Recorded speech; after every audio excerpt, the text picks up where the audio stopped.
Alright, now let me see if I'm any better today. This is the third day trying to learn to fly FPV drones, and I'm using a flight simulator to do it because it's much cheaper. Much cheaper than trying to fly and break parts. Alright, now I did add another drone to my fleet. This right here is the one I had been using. I want to go ahead and continue to use that one since that's what I have been using for all these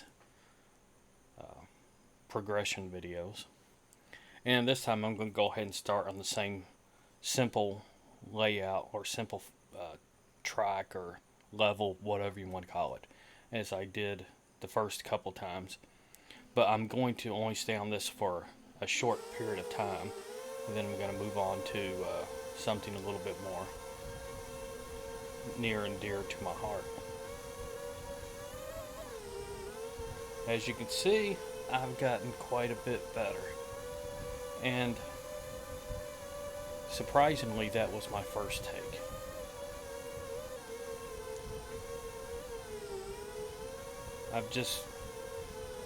It's like I went to bed last night and things were starting to click, starting to really grasp the concept and with the controls and so forth. And then I get up in the morning and it's like almost like a switch had been flipped, and now a lot of this stuff is becoming second nature. As you can tell, I'm able to talk more clearly while I'm doing this, which is, I'm still having mess ups like that, but I'm not having to put as much concentration into it as I was before. And one of the things I was really having trouble with before was this low flying. Although I'm kind of not doing as good right at this moment as I had been doing it. Because, quite frankly, talking does take a little bit of concentration, especially with someone who doesn't like to talk a lot, which I do not generally talk a lot. I'm a very quiet person. But I'm going to try to get through this one more time, and then I'm going to move on to a different track. And as you can see, I have turned the battery on up at the top left, and when it runs out of juice, you crash. So I'm going to go ahead and move to a different track, because this one's gotten kind of boring, to tell you the truth.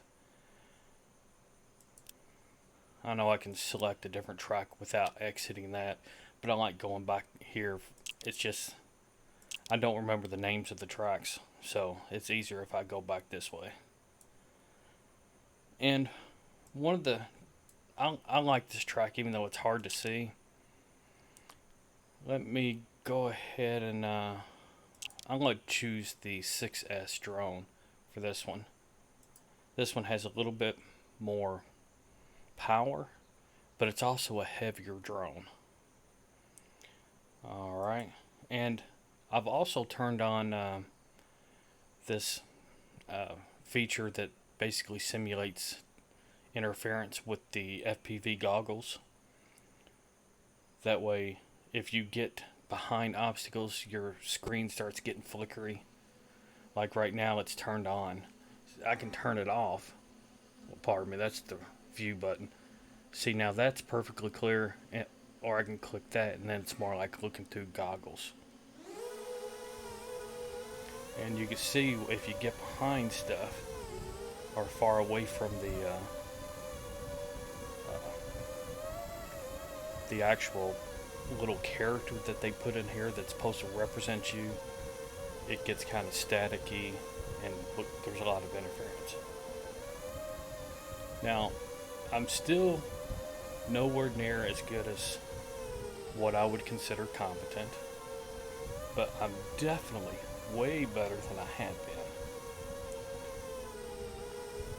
I have no idea what for all I know, I could be getting better at a very slow rate. I have no idea. And again, I understand that this is not perfectly this doesn't perfectly represent actual drone flying, stuff like that.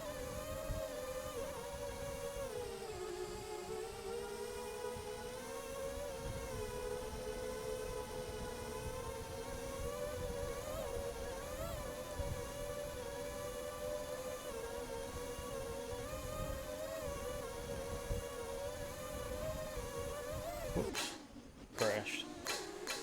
Didn't quite make it turn tight enough.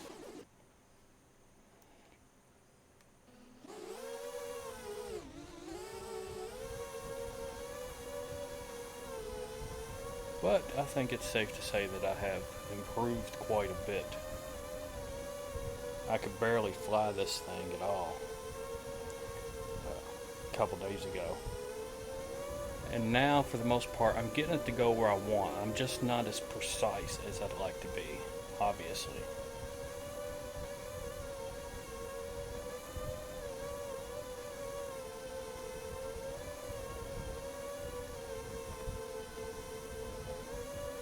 Whoops. I pulled in there with a drone in a bank, and I couldn't quite wrap my head around how to go about straightening that up in such a tight space. You know, one of the things I think has actually helped me is that down at the bottom of the screen, you see the two little X's, or T's, whatever you want to call it. They represent the stick position. And I can kind of glance down at that every once in a while. And I can tell that my stick movements are very small. Which tells me, it translates in my head that sometimes when I mess up, it's because I'm going too wild with the sticks. I'm making too big of a movement with the sticks. When it comes down to it, the movements are very small, typically. Now, the more aggressive you get, obviously, the more aggressive you fly, the more aggressive those movements become. But for this kind of flying, like what I'm doing right now, it's very small stick movements.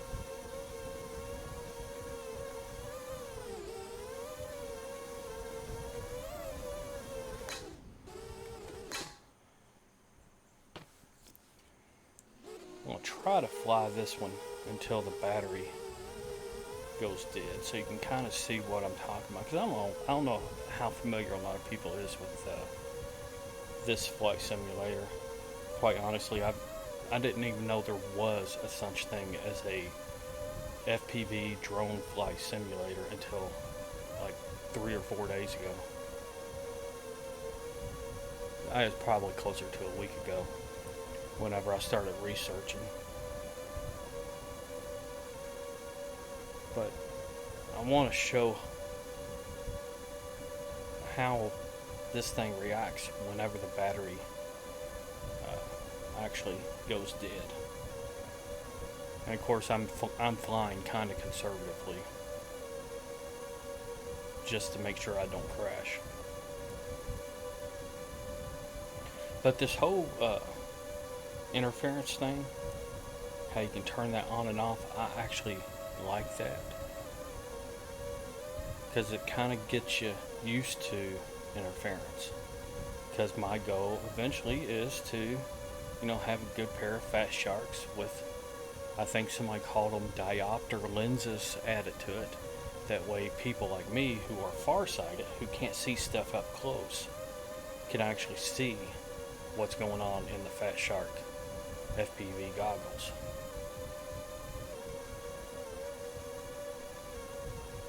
And you may have noticed I kind of prefer turning left for some reason. I'm not sure why. I can turn right, but it doesn't feel as natural to me. And I kind of drift if I want to turn right a lot.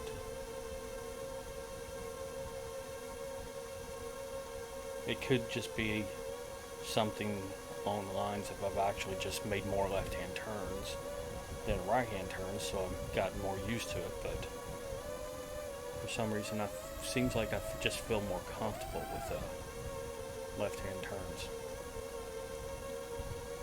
which is kind of strange.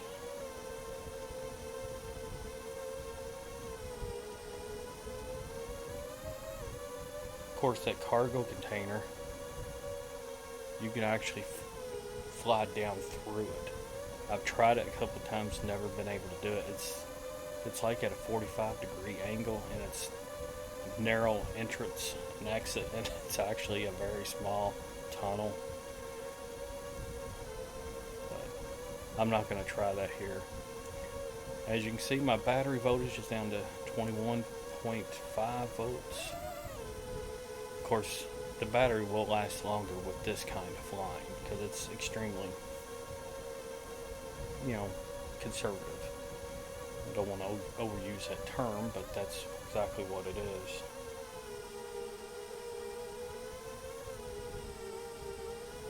I'm just not flying that aggressive. Of course, this right here is more like the flying that I would probably want to do anyway, because this is more like, when you're a kid and you imagine what it'd be like to fly. This is more like how I would imagine it, how I imagined it when I was a kid. It's like that old movie, it's got Ethan Hawke in it. Whenever he was like 12 years old or something like that. Can't remember the name of it now. Not Flight of the Navigator. Explorers. Him and his buddies they were all sent like messages in their dreams about how to build an anti-gravity device that could basically propel them at infinite velocities through space and so forth. And it was all so that some other children who were aliens could meet human aliens. So, but yeah, I don't know how I got off on that topic, but yeah, this is kind of like I would do in real life if I was actually flying FPV for real. Whoops. I crashed. I'm stuck. I'm stuck in a position where I haven't broke anything, but I can't move. So yeah, I gotta hit the escape button, click reset. So yeah, I'm not gonna run this battery down. The video's already becoming too long. But what I will do is try some aggressive flying to see.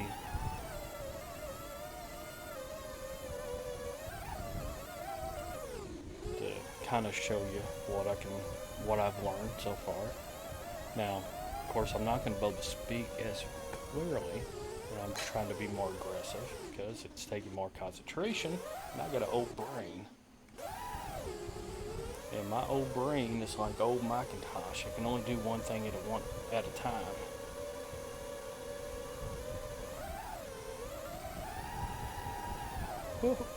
As far as I'm concerned, that was a loss of control.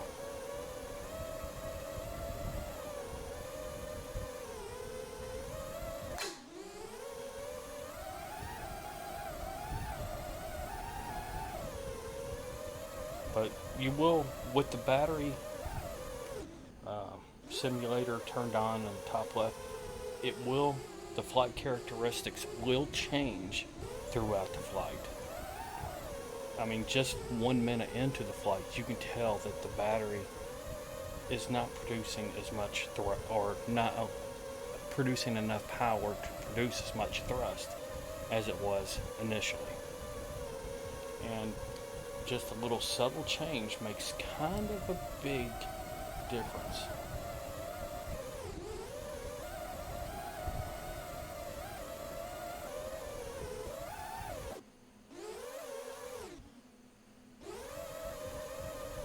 Of course, these little bumps that I'm bumping into stuff, it would totally break props and stuff like that.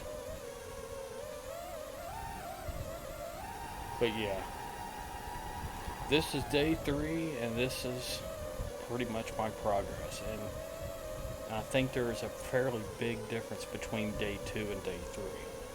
And thing is, I didn't fly that much yesterday. I flew more the first day than I did yesterday.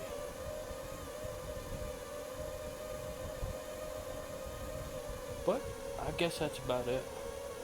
I'm going to go ahead and call it quits at this point. Later, people. Let me go ahead and bring this in for a landing. Or a crash landing. Good enough. Later.